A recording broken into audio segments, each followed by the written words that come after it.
Ola, que tal? Benvidos a unha nova entrevista en Diario da Arousa. Hoxe temos con nós a José Conde, que é o presidente da Asociación de Xubilados Sabia Abella de Dena Meaño. Bos días, José. Gracias por vir. Bos días. Bueno, Sabia Abella é unha asociación moi recente, de recente creación. Queríalle preguntar, en primeiro lugar, polo nome, porque é un nome moi original que fai alusión pois, a esa sabiduría, no, da xente maior. Precisamente. Entón, queríalle preguntar se vostede considera que valoramos o suficiente esa sabiduría da xente maior. Bueno, en principio, semella que non, porque na maioría dos casos non se lle fai caso.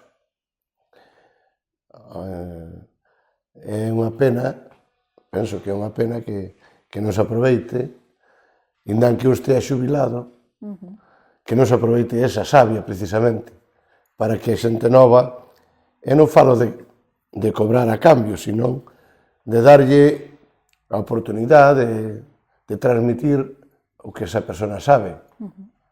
E, bueno, pois, en todos os campos, non se refiere a un tema determinado. E, precisamente, non hai máis que ver que calquera empresa, cando solicita traballadores, sempre lle pide un mínimo de 5 anos, non? Entonces, é algo que non vexo eu demasiado real, dado que se un quere xente nova e que a vez teña experiencia, é moi complicado. Sí, pídense moitas cousas xuntas, sí. No, aparte que é imposible. É imposible, claro. Imposible. O sea, en outros países é verdad que xa a xente cando vai ao posto de traballo xa leva unha mínima experiencia, porque teñen outra forma de formar ao personal. En España xa sabemos como é, non o vou eu a descubrir aquí. Eu podo falar de outros países onde teño familia e non só estudian, sino que practican ao mesmo tempo. E non só eso, que ese para mí é o máis importante. Aínda sendo importante a formación, claro, se non hai formación e se non hai ese estudio e esa práctica nas empresas, xa non existe isto. O que quero dicir é que un xoven, muller ou home, en eses países a que eu me refiero, está practicando, está estudiando e ao mesmo tempo xa empeza a ganar. Entón, é unha maneira de tamén potenciar ou darlle unha satisfacción a esa persoa xoven para que colla máis ilusión e canto antes entre no mundo laboral. En España xa sabemos todos como é, aquí o que acabamos de falar, 5 anos de experiencia, e senón, pois, a cola. Iso é moi complicado. Sí. Como deciden formar e por que deciden formar esta asociación? Bueno, a asociación, que quede claro que non é de ámbito local. Eu son de Dena, na que ahora mesmo vivo en Sanxenxo, pero iso non ten nada que ver, son do Salnés, é de España. O sea, Salnés, Galicia, España. Algúns de nós partimos xa de outras organizacións anteriores que xa traballaron moito polos temas sociales, chámense Asociación de Veciños, chámense Asociacións Culturais, chámense Asociación de Autónomos. E agora, pois, eu polo menos vou falar por min, e os outros compañeiros tamén, algúns deles me acompañaron nesa trayectoria. Eu precisamente parto deso. Fui presidente dunha asociación de veciños no seu día, fui presidente dunha asociación cultural tamén no seu día.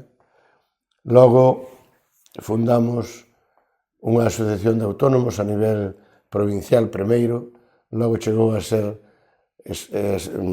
autonómica, e logo tamén con outras formamos unha estatal que ainda existe hoxe, a de Galicia, por desgracia, existe, pero eu non lle vexo que faga nada. Pero, bueno, agora sabrán os novos dirixentes o que é bo e o que é malo, non? Eu, no meu tempo, viñen aquí moitas veces, salí moitas veces nos vosos medios, creo que se fixo unha boa labor. Aínda así, en aquel momento non se conseguiu para nada o que se pretendía. o mismo ocurre con esta organización. Nós, ahora, todos pasamos da edad laboral a ser xubilados, pensionistas, entonces, precisamente, vendo as carencias coas que tiñan, e agora temos nós, pois foi o que nos impulsou a dar este paso. Dicir, bueno, existen precisamente numerosas asociacións locais, algunha comarcal, algunha provincial, autonómica tamén hai varias, pero, ao fin e ao cabo, como dixen antes da de autónomos, non se nota. Sí. Eu non quero dicir con isto, non quero criticar nada, cada un xa o feito de que existan, se é positivo, pero, claro, se existe e non se dá a conocer ou non fai a función para o que supostamente está creada, pois cativo favor lle facemos á sociedade. Nós, como digo, vimos de outras, en aquel momento démoslo callo, e neste momento pensámoslo dar igual, e por nós non vai a quedar, vamos a ter o empeño. Contemos con máis ou menos asociados. Xa sabemos que en Galicia, non só en Galicia, en toda España, o mundo do asociacionismo é moi difícil, é moi costoso. Pero iso non nos ten que quitar a nosa idea e a nosa forza para seguir loitando. Porque se non o facemos, que non vai facer por nós? Eu sempre dixen e digo que, independentemente dos asociados que teña cada organización, donde se ve é precisamente nos seus directivos as ganas que lle poñen. Porque é moi fácil traballar ou representar a unha organización fuerte. Precisamente o difícil son os comenzos e o mantemento, aunque non haixa tantos asociados. Nós, evidentemente, Acabas de empezar. Estamos fundados desde o 5 de enero, pois contamos case con 200 asociados. Bueno, está ben. Hai que dicir que esta organización vai ter, ou pretende ter, asociados directos e asociados a través de asociacións xa creadas. Asociacións creadas que nós, a nosa pretensión non é que desaparezcan nin ir en contra elas, ao contrario. Nós estamos, puxémonos en marcha con unhas ideas diferentes ás que teñen estas que están constituídas actualmente.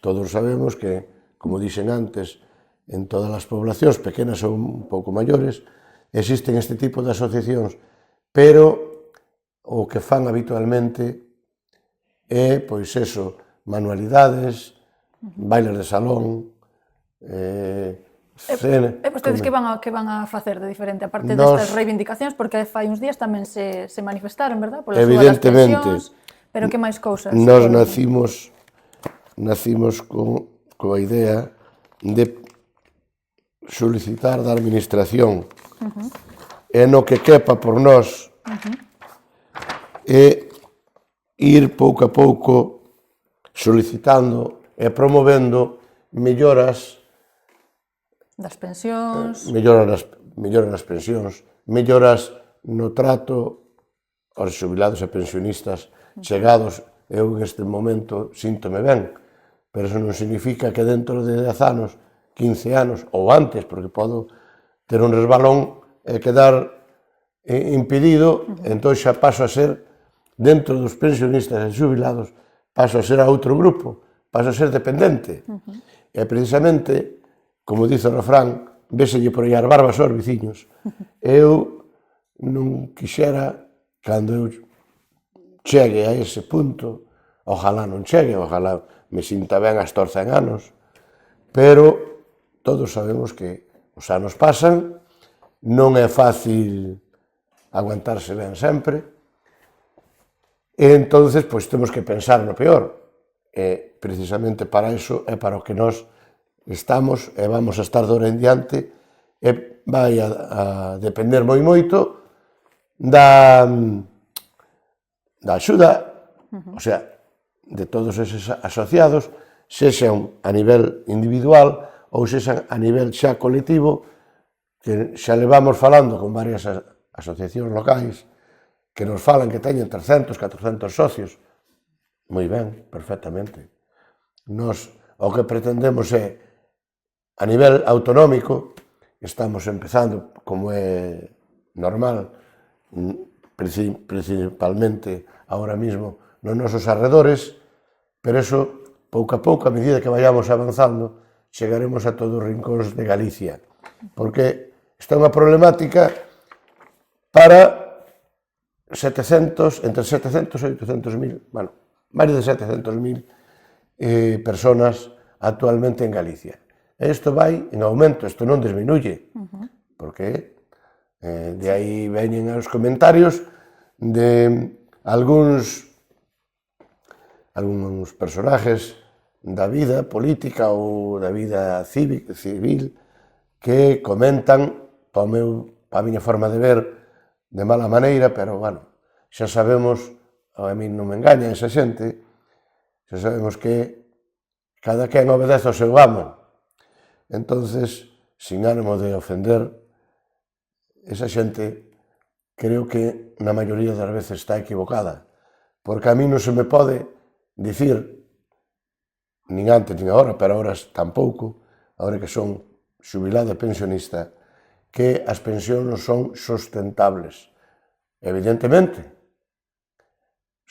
non son sustentables se os cartos, como foi visto fai poucos anos, os cartos que había na hucha das pensións, se adican a outras cousas que non son pensións.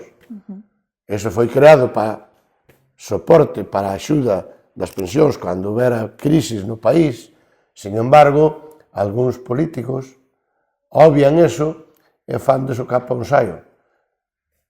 Eu son partidario, de momento sigo votando, eso non significa, nin penso, que o meu voto, nin o dos demais ciudadanos, sea un cheque en blanco e teña que cada quen, un político porque gana as eleccións, ou goberne coa axuda de outros partidos, poida facer o que queira ou que lle veña en gana.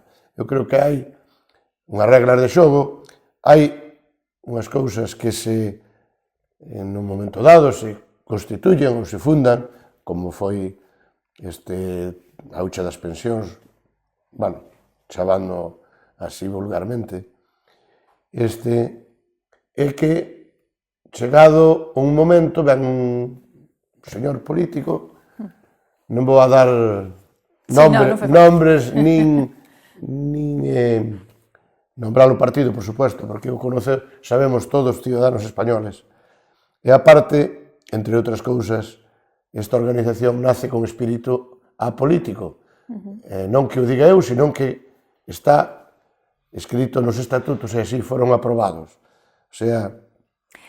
máis alá destas cousas reivindicativas, que son vostedes moi reivindicativos con estas melloras, con estas cousas para os xubilados, que plans me pode contar así, que teñen así en proxecto a corto plazo, digamos? Bueno, pois todo que sea para mellorar a situación social, económica, sanitaria e xurídica do noso colectivo. Todo o que abarque. Evidentemente, pois unhas cousas as tocaremos antes, porque son máis primordiales, e outras tamén se irán tocando, pero paulatinamente. Evidentemente, todo aquilo que o noso asociado nos vaya demandando máis pronto. Nós temos as nosas ideas, pero eso non quita que no momento que teñamos un número X importante, bueno, para min, que quede claro que son, xa o dixen antes, son importantes, os mesmos 200 que 1000. Pero, evidentemente, de cara á galería, de cara á administración, se nós, o día que contemos con 1000 asociados, pois vamos a ser máis importantes que con 200, bueno, non cabe dúda. E como animaría aos xubilados desta comarca a que se unan? Bueno, pois eu animaría facilmente, non fai falta aplaudir nin darlle empanada e pulpo. Nós, eso non o vamos a poder facer nin agora, nin dentro dun ano, porque non vamos, os recursos económicos que teñamos non nos vamos a gastar en eso. Nos vamos a gastar sempre en beneficio do asociado, tratando, pois, se cabe, mellorar todo eso que eu digo, e logo cousas de lecer, cousas que ao mellor ahora se tocan, pero mínimamente. Entonces, nós tamén vamos a procurar que está recollido nos estatutos, poder facer todo tipo de accións lúdicas, ben sea comida, ben sea salón, baile de salón, ben sea calquer tipo de facerlle a vida máis fácil ao noso colectivo. Entonces, a pregunta, como animaría eu? Pois eu animaríaos facilmente, como me animei eu, e como se animaron os compañeiros e compañeiras da directiva actual, pois pensando en que ahora estamos ben, pero non vai a ser así eternamente.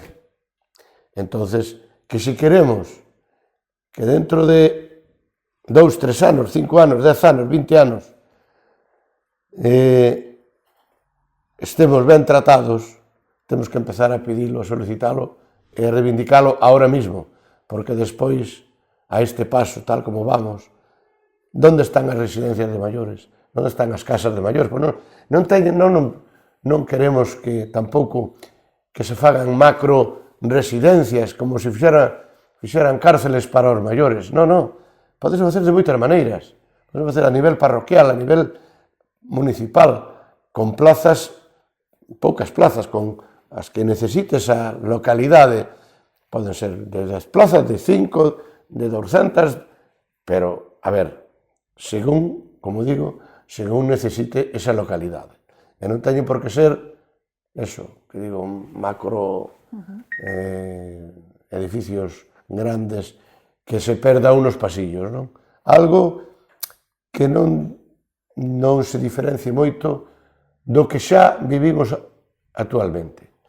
E outra cousa moi importante que eu non me cansarei de dicir, que ao mesmo tempo non nos leve distantes do noso entorno, de onde nós vivimos, ou nacemos na maioría dos casos, aí vivimos, e temos a familia. Porque, sí, hai casos que conozo, e que se sabe, e dice, bueno, no Salnés non hai estas residencias, pero, bueno, en Ourense ou en Lugo están vacías. Bueno, pois, bueno, eu agradezcolle aos políticos que conseguiron eso, que houberan conseguido, pero creo que non tuveron a altura de miras no sentido de dicir, bueno, en Ourense e en Lugo, que se houberan feito está moi ben, pero fáganos ustedes onde sean máis necesarias é o número necesario. Se fan moitas en Lugo ou en Ourense, ou as que fixeron, están vacías, xo dice a palabra, ou se xo dice o comentario que eu digo, por algo será. Seguramente que se instalaran, se houberan feito no Salnés ou na provincia de Pontevedra ou da Coruña, non estarían vacías. De feito, aí está. Sabemos o que se preocupa un pouco, que as que existen están cheas e as que non existen é imposible que estén cheas. Pero que hai moita demanda e non hai máis porque, evidentemente, se non hai, pois, alá como se pode, cada quen vai asistindo aos seus, existe a asistencia a domicilio, que, bueno, menos é nada, pero para min, unha hora, no mellor dos casos, unha hora de atención a unha persona maior, eu creo que queda moi fora de lugar nos tempos en que corren. E, bueno, volvendo ao de antes, de que as pensións non son sustentables. Son sustentables as pensións, e máis é sustentable a atención ao dependiente, porque eso, a pesar que nos queren indicar que nos están amedrantando cada día e que nos están, por algún lado, por algún xeito, tratando de amaestrar de que non é así, vamos a ver, se o tema das pensións non é sustentable, como é sustentable o gasto que hai en armas, nos políticos, vou meter con... Meter non, vou dar un dato máis, que está aí, e que non é meterse, é dicir a realidade. A Iglesia, canto recibe a Iglesia Católica das arcas españolas? Bueno, pois, por eso me pregunto, se todo isto que non aporta económicamente nada ao país, como é posible que é sustentable e que cada día se lle aporte máis, porque os salarios dos políticos, por desgracia ou por suerte para eles, non aumentan de 2,5 en 2,5 ou do 0,5 en 0,5. A nós, se nos aumentan un 2,8 ou en algúns casos un 6%, que está ben, pero penso que é mellorable e ten que ser mellorable porque as pensións non poden ser en este país unha creación de pobreza. A min que me diga calquer político, eses que votan ou que votaron, algúns xa non quixeron votar, pero os que votaron por un 2,8 para unha pensión de 2.000 euros ou de 2.000 e máis, ben, perfectamente. Hoxe por hoxe penso que se pode aguantar, pode vivir con eso. Pero que me expliquen, aínda subindo o 6%, unha persona que viva sola, con casa ou sin casa, porque dá o mismo. Se ten casa, ten impuestos, ten que pagar agua, ten que pagar luz, ten que pagar unha serie de cousas. E se non ten casa, paga un alquiler, se o hai. Entonces, que me diga como se pode vivir con 870 euros. Que me diga, que me explique, porque eu conozco moita xente que se ten que arreglar con eso, e non ten máis, porque durante a vida hai persoas que, bueno, sendo traballadores ou sendo autónomos, non só viviron, senón que doulles tempo a facer unha pequena hucha. Entón, agora, con pouco que cobren, tiran da hucha. Eu que non tuvo esa suerte, porque ao mellor como autónomo tiña os seus bens hipotecados, foille mal na última ou na anterior crisis económica, e quedou peor do que estaba, quedou sin nada. Pois para esos son para os que non estamos loitando. Os que viven ben, porque o ganaron, non quere dicir que os outros non o houberan ganado, pasa que non tuveron a mesma sorte. Sí, vostedes van traballar polos que o necesitan. Exactamente, os que o necesitan, os que non o necesitan, non o necesitan, o sea, poden ser socios. Sí, pero non lle fai falta. Pero xa sabemos que ao mellor dalle a risa. Xa sabemos de antemán.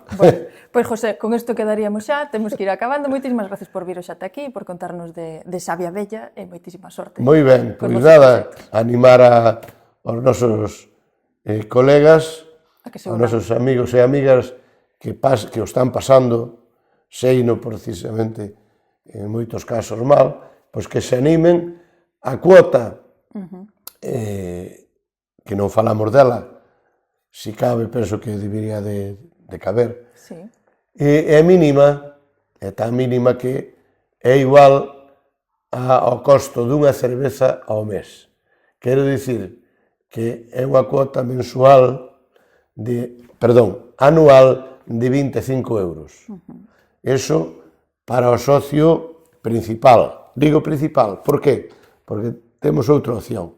Se, por exemplo, é un matrimonio e queren ser os dous socios, pois para facilitarlle máis o tema, o principal, calquera dos dous, xa a muller e o home, vai pagar 25 euros. E o cónyuge vai a pagar 12 euros. O sea, con 37 euros van a ser os dous, 37 euros ao ano, van a ser os dous socios dunha asociación que vai a estar velando, como dixen antes, por eles. E as asociacións que están creadas, se se queren asociar a nós, van a pagar unha sola cuota única e, en este caso, este ano, está en 100 euros anuales. Entonces, sabendo como sabemos, e como as que estamos falando, que son máis de 300 socios, creo que é unha cuota ridícula. Pero, bueno, eu sei que todo que sea económico é un esforzo, veña de onde veña.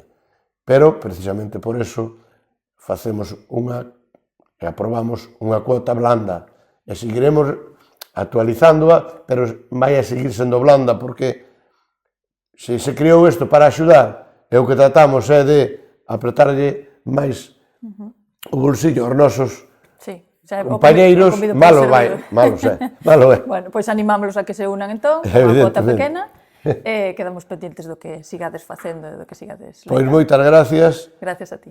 Bueno, pois, perfecto. A ver si dentro de pouco tempo xa podemos falar de cousas máis concretas. Concreto, de que xa se fixeron, e máis de que temos moita xente que se animou a estar con nós. Seguro que sí. Moitísimas gracias. E gracias a vostedes tamén por estar aí. Vémonos na próxima entrevista.